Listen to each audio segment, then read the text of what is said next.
I was making my last patrol of the night when it happened.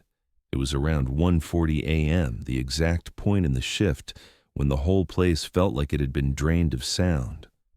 Tampa's always humid, but tonight the air felt heavier than usual, warm enough that it clung to my shirt as I walked the hallway. Outside, a faint breeze from the Ybor City side moved across the empty lot. You could hear it slide under the metal exit doors, a soft, low hiss that didn't quite match the stillness inside. I moved past each auditorium, checking doors, checking lights, checking the usual things that keep you from thinking about how alone you really are. When I got to room 6, I slowed down. The door was resting open by maybe 2 inches. That didn't make sense. The hinges on that door were stubborn as hell, and if you didn't push them all the way shut, they just hung there, stiff and heavy, never drifting open on their own. But there it was, just slightly ajar, like someone had slipped in and forgotten to close it. I pushed it open and hit the work lights. The room warmed into that dull yellow glow that makes everything look smaller, flatter, less alive. Rows of empty seats, a silent screen, the stale popcorn smell that never fully leaves. Nothing moved, nothing breathed, nothing waited.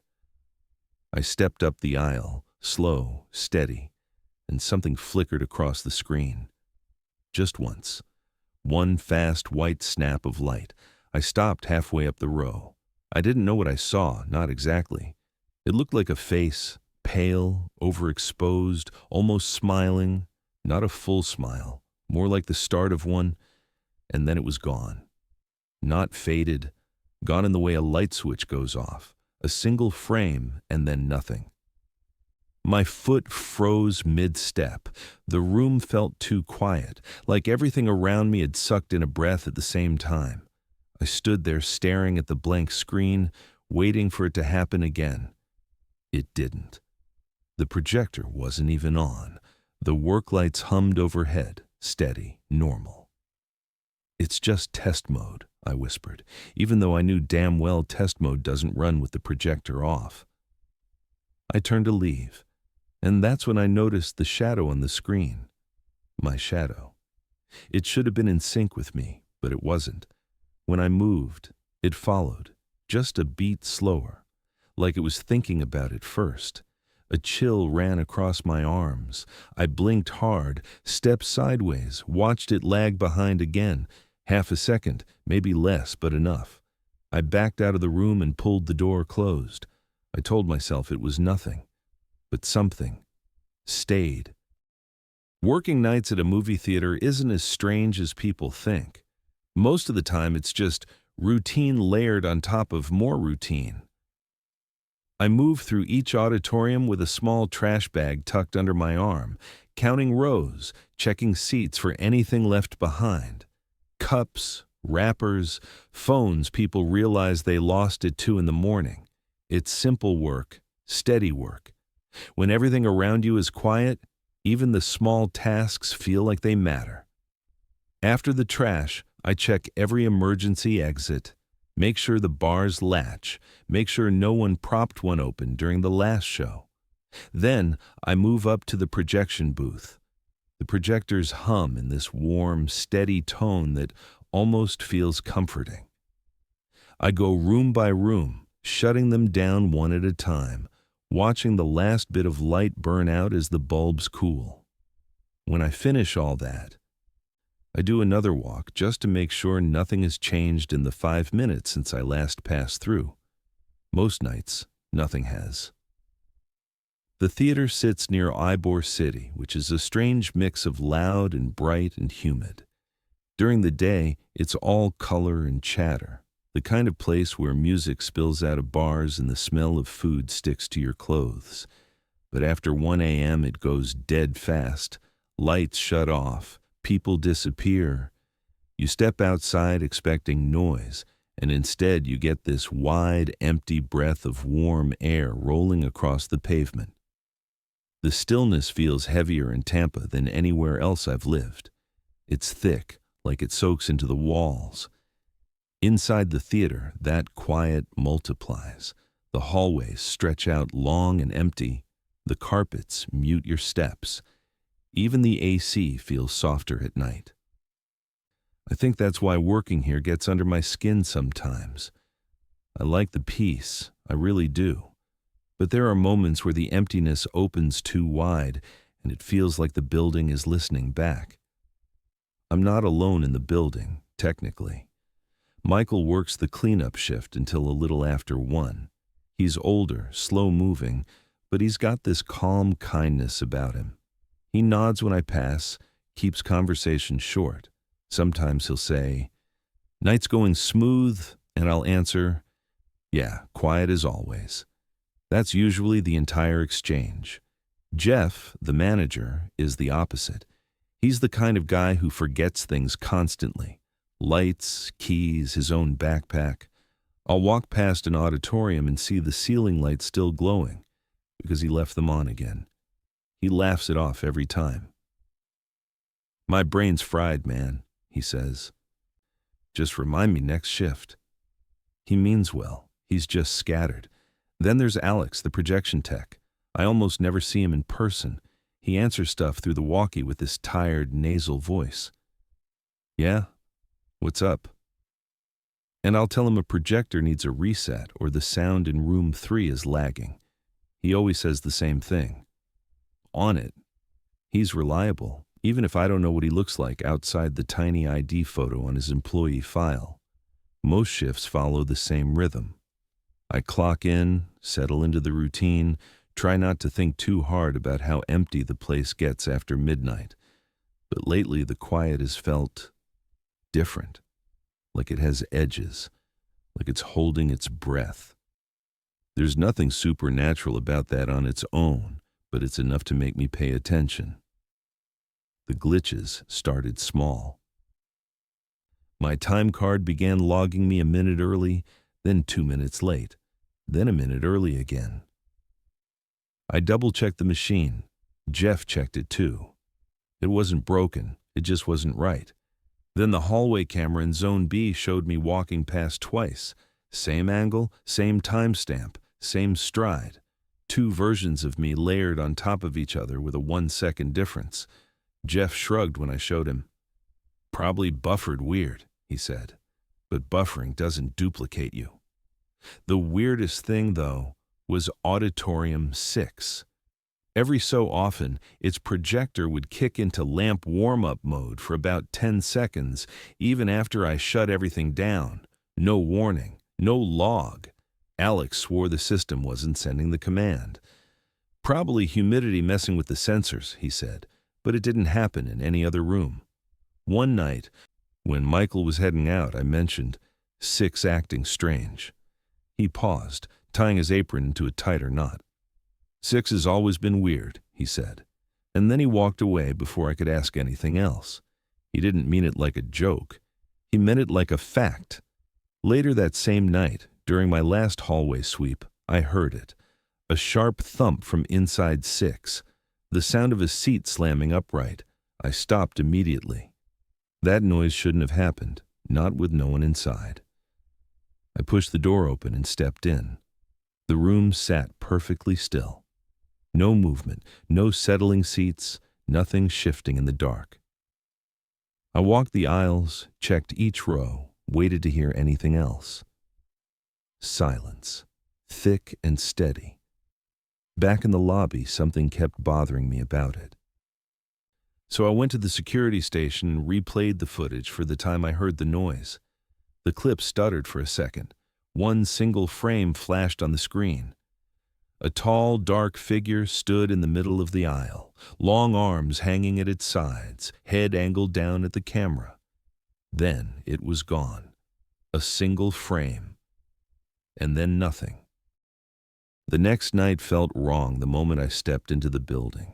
I could feel it before I saw anything, like the air carried some tiny vibration I couldn't place.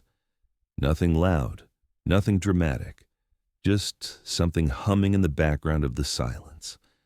I did my usual walk, counting auditoriums as I passed them. 1 through 5 were dark, quiet, waiting. But when I turned the corner and looked toward 6, I stopped walking. The lights were on, the internal house lights, not the work lights. The same warm glow they use when a movie is about to start. That soft rise of brightness that tells people to settle into their seats. Except there was no show running in 6. There hadn't been for hours. The system showed it as off. I stared at the door for a second, running through explanations in my head, none of them sensible. Jeff wouldn't have turned them on. Michael was already gone, and the system doesn't just lie. I grabbed my walkie. "Alex, are you on?" I said. Static cracked for a moment before his voice blended into it.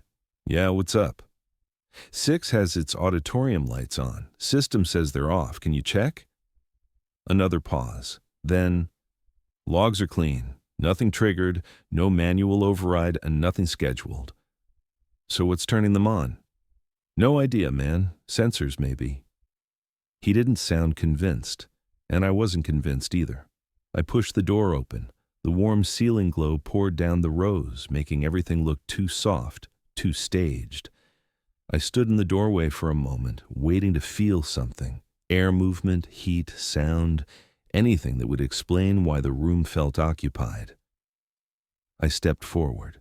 The screen flickered, a quick 2-part pulse, bright enough that it caught the edge of my vision and made me blink. I froze, waited. Nothing else happened. I took another step. The screen flickered again, like it was reacting to me, responding in some small, impossible way. I backed up. No flicker. I stepped forward. Flicker. My mouth went dry.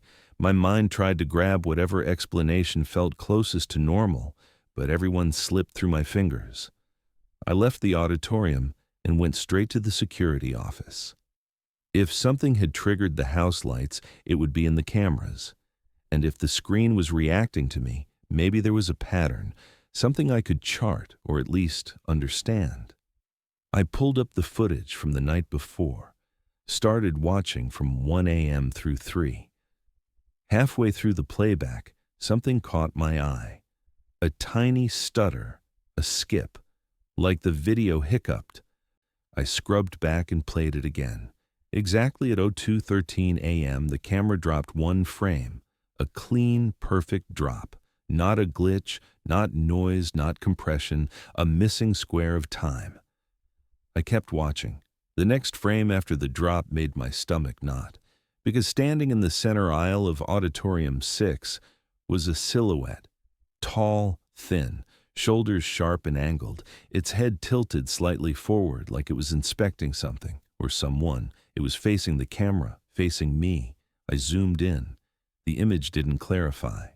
The figure was pure dark, no features, no outline I could lock onto, just shape, presence. And then, in the frame after that, it was gone. I checked the night before. Another drop at 02:13, another silhouette in the frame after. I checked the night before that, same time, same frame loss, same shape, a pattern, a deliberate one. Or at least something that wanted to be seen, but only in the smallest slices of time. I leaned back from the screen and tried to steady my breathing.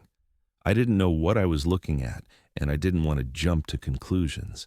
Everything in me wanted to say sensor error, hardware issue, compression artifact, anything to blunt the edge of what I'd just seen. But something in my chest tightened. This wasn't nothing. Before I could think too long about it, the radio on the desk beeped, a short, clipped tone, the kind it makes when a channel opens without anyone pushing the button. I lifted it. "Jeff?" I said. "Static?" Then a faint crackle, like someone breathing too close to a phone. I waited. The static cut off. Silence followed. I put the radio down and told myself not to read into it. But the unease stuck under my skin, deeper than before. Later that night, while doing another walkthrough, I passed by the door of 6 and heard the sound of a seat shifting, not a slam this time, a slow, deliberate creak, the weight of someone settling in. My whole body went cold. I opened the door. The room was empty. Again, completely still. The light from the exit sign cast a red glow across the seat backs. Nothing moved. Nothing breathed. I walked the aisle anyway, counting rows. My footsteps felt too loud. When I reached the front, I stopped and stared at the screen, half expecting it to flicker again, half praying it wouldn't. It stayed blank. I left the room fast, closed the door carefully, and tried to shake the feeling crawling up my spine. But it didn't end there.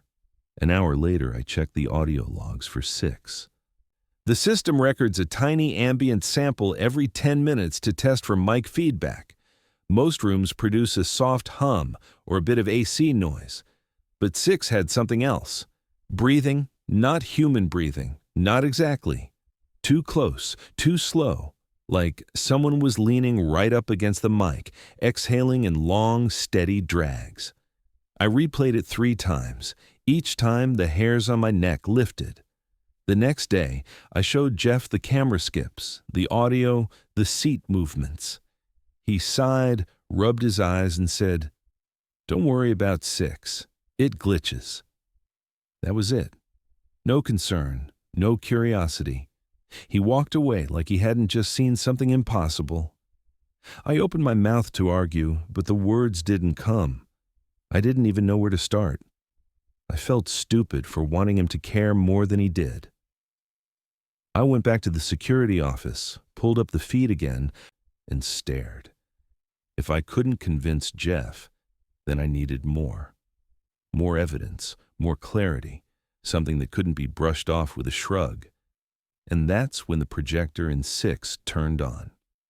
Not the lights, not the sound, the projector. I saw the glow spill under the auditorium door from the hallway monitor. My whole body went rigid. I rushed down the hallway and swung the door open. The projector beam cut across the room in a straight, perfect line.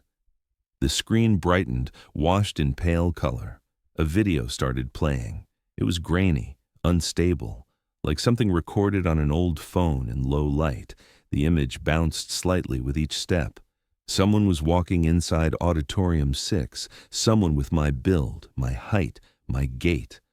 I stepped closer to the screen. My heart hammered against my ribs. The figure in the video moved down the aisle, turned toward the front, and paused. The camera lifted slightly, shaking as if the person holding it adjusted their grip. Then the clip cut out. Abrupt. Violent. Black screen. I stood there, staring at the blank projection, barely breathing. My chest felt too tight, like something inside it couldn't move. Then the screen flickered again, once, twice, and in the second flicker, deep in the corner of the frame, a shape appeared. Tall, motionless, its head tilted toward the camera, toward me, watching, patient, waiting. I was finishing a walkthrough when I heard the low hum first, not the air conditioner, not the building settling. A deeper vibration that rolled through the walls like a slow pulse. I knew exactly where it was coming from. Auditorium 6. I moved toward it without thinking, feet carrying me forward even though everything in my chest begged me to stay exactly where I was. When I reached the door, a thin stripe of white light spilled out from the bottom. The projector was on again. I pushed the door open. The beam cut through the darkness in a perfect, sharp line. The screen glowed with a washed-out blue, and for a moment I thought it was just looping the same short clip from before. But then the image sharpened. Movement came into focus. It was me, running. The film, Kevin was sprinting down the very aisle I was standing in, same angle, same distance, same frame. His breathing was ragged, shaky, terrified. The camera followed behind him, jerking with each step like the person holding it was running too. My heart kicked against my ribs. As Film Me ran, the seats in the auditorium began to move. One row shifted sharply to the side as if someone barreled past it. Another shook, then another, The movement traveled toward me like a wave of invisible force, row after row bending as though something massive and unseen was sprinting right through them. I stumbled backward. The pressure of displaced air brushed my shirt, brushing past me hard enough to lift a corner of it. I wasn't alone in the room. "I can't do this," I whispered, though my voice barely lifted above a breath. On the screen, Filmy tripped, his body pitched forward, arms flying out as he fell toward the carpet. And the second his hands hit the ground in the film, something yanked me off my feet. I hit the aisle carpet so hard, the breath punched out of my lungs. My knees scraped, my palms burned, my vision blurred at the edges. "No, no, no!" The words fell out before I could stop them. I pushed up, but a force slammed me onto my back. My shoulder blades locked against the floor. I couldn't move. It felt like 4 hands, no, more, pressing down on me, pinning me. The projector flickered. Filmy thrashed on the screen, trying to crawl away. Behind him, a pair of elongated shadows stretched forward, reaching. Not arms, not anything with clear shape, just darkness stretching toward him like smoke being pulled by gravity. In the film, the shadows wrapped around his throat, and in real life, fingers closed around mine. I couldn't see them, nothing was there, but the pressure tightened. My airway shrank to a thin, desperate line of air. My fingers clawed at nothing. I kicked at nothing. My legs shook violently against the invisible weight. My vision swam. The pressure tightened. I gasped. My throat burned. And then, "Kevin?" A voice cracked through the silence. The weight snapped away instantly, releasing me so fast I choked on the sudden air. My whole body jerked upright, coughing. I twisted toward the door. Cherise stood in the entrance, wide-eyed, holding her purse with both hands. "Oh my God, are you okay? I forgot my wallet and I heard—" She stopped when she saw the screen. "What is that?" I couldn't answer. I reached for her instead, grabbing her wrist, pulling myself up. My breath shook like it was trying to escape my lungs. "We need to go," I managed. "What's happening?" she whispered. "Just move." We stumbled out into the hallway. The projector's glow spilled behind us.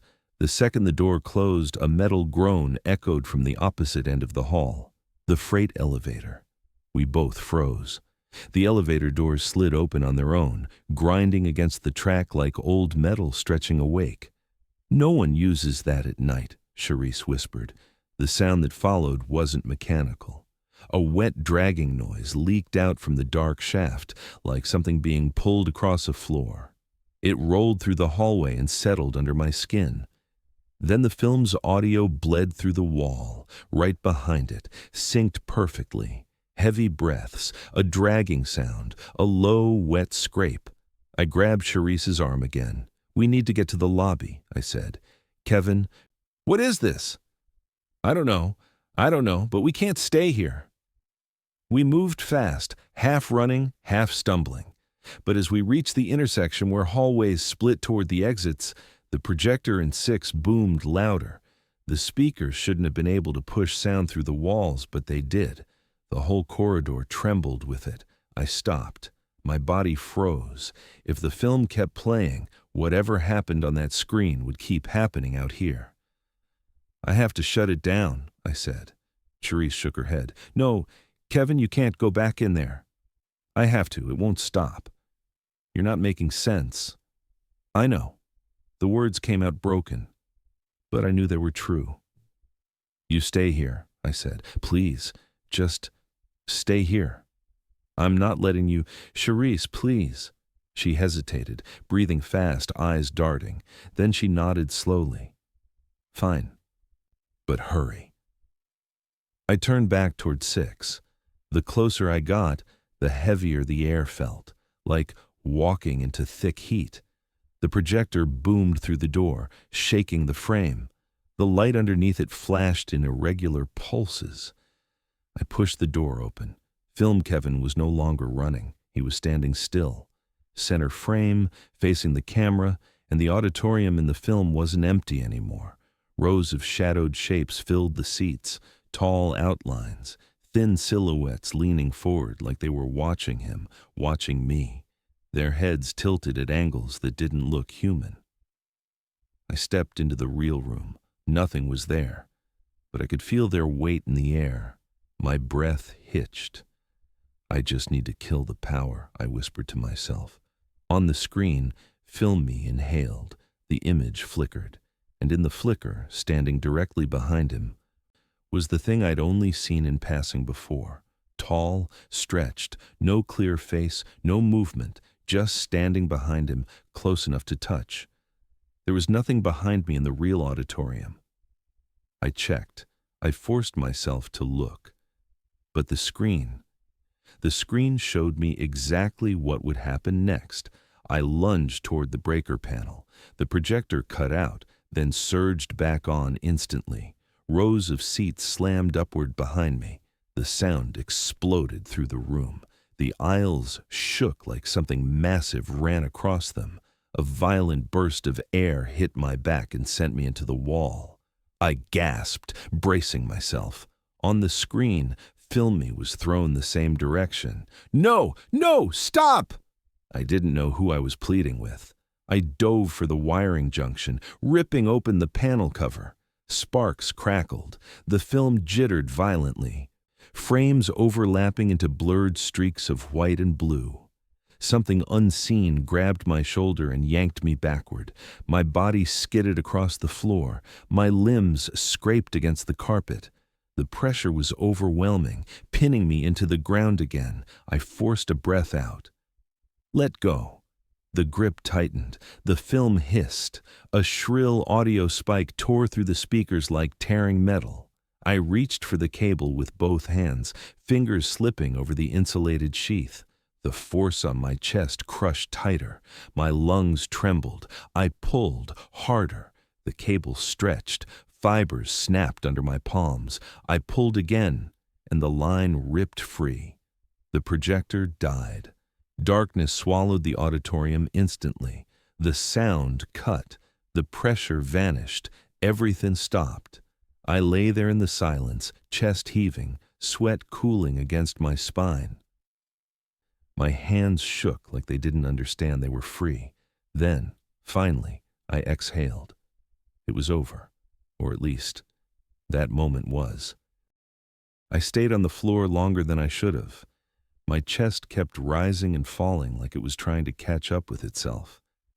My throat ached where something had held me down. The silence after the projection died felt too big, too empty, like the room had exhaled and left me inside the space it no longer needed. I pushed myself up slowly. My palms trembled. The darkness inside Six wasn't comforting. It felt hollow, as if the projector had sucked something into the air and left the rest behind. I took one step, then another. Each one felt detached, like my body was moving first and my mind was following behind it, a second late. When I reached the hallway, Cherise was still there. She looked pale, scared, unsure of what she had just witnessed, or what she thought she witnessed. "Kevin, what happened in there?" "I don't know," I said. My voice barely came out. You look like you couldn't breathe." "I couldn't?" She took a step toward me. "Do we call someone? Security? The cops?" "No." That word came out faster than anything else. She blinked. "Why not?" "Because they won't see anything," I said. "They won't believe anything, and it's not going after them." She hesitated. "It's only using me." I didn't mean to say it out loud. The truth admitted itself before I had time to soften it. She stared at me. Her mouth moved a little, like she wanted to speak but didn't know where to start. "I'll walk you out," I told her. "Get your wallet and go home, please." She nodded reluctantly, eyes darting back toward Six one last time. "I'll text you," she said. "Okay." She left through the side exit, her footsteps fading fast. almost like she didn't want to give the building time to notice her. When she was gone, the hallway felt heavier again. I leaned against the wall and let the exhaustion settle in. My whole body shivered. The cold didn't come from the AC. It came from the realization forming inside me, slow and awful. It wasn't trying to kill me. It didn't need to. It needed me alive long enough to finish whatever it was doing. I walked the building again, but not to check anything. I walked because stopping meant thinking, and thinking meant facing the pattern I didn't want to see clearly. But it was clear. Every attack wasn't random. Every flicker, every clip, every pulled frame, every mirrored movement. Each night the film version of me became sharper, more accurate, more complete. The first night it had shown a silhouette. The second night, a partial shape. Then a running version, almost perfect. And tonight, a full figure, breathing in sync with me, watching the camera like it knew exactly when I'd be standing in front of it. The entity wasn't mimicking reality. It wasn't copying me from the outside. It was building me, from the inside of the film outward. I stopped walking when that thought rooted itself in my chest. If the film ever reached a point where the version of me on the screen was fully complete, no distortion, no gaps, no dropped frames, then what happened to the real me? The answer landed hard and simple. I wouldn't be real anymore. I didn't know what would replace me. I didn't want to imagine it. But the film wasn't a reflection. It wasn't a recording. It was a rewriting tool, a template maker, a place where it could practice until it got me right. And it was close. Too close. I felt my hands shake. I couldn't let it capture me again. Not through the projectors, not through the cameras, not through any surface that could hold an image. I started tearing things down. First, the small reflective signs in the hallway, the metal edges, the glossy frames around the safety notices. I yanked them off the walls, tossed them behind the counter, anything to keep them from reflecting back at me. Then the bathroom mirrors. I smashed the first one using the paper towel dispenser. The crack shot across the glass like lightning, splitting my reflection into 100 fragments. I didn't look twice at any of them. I shut off the monitors in the lobby, unplugged the security screens, turned away from every surface that even hinted at a shine. My heart pounded fast, frantic. Sweat dripped down my back, down my arms. I could feel the building shifting around me, not physically, but in some deeper way, as if every screen I turned off forced it to push harder for another angle. I reached the tech room at the far end of the building. No windows, no reflective surfaces. A perfect box of darkness if I shut off the single overhead light. I closed the door behind me and locked it. The second I flicked off the light, the darkness swallowed everything. Not a comforting dark. It felt thick, like something I could touch if I reached far enough.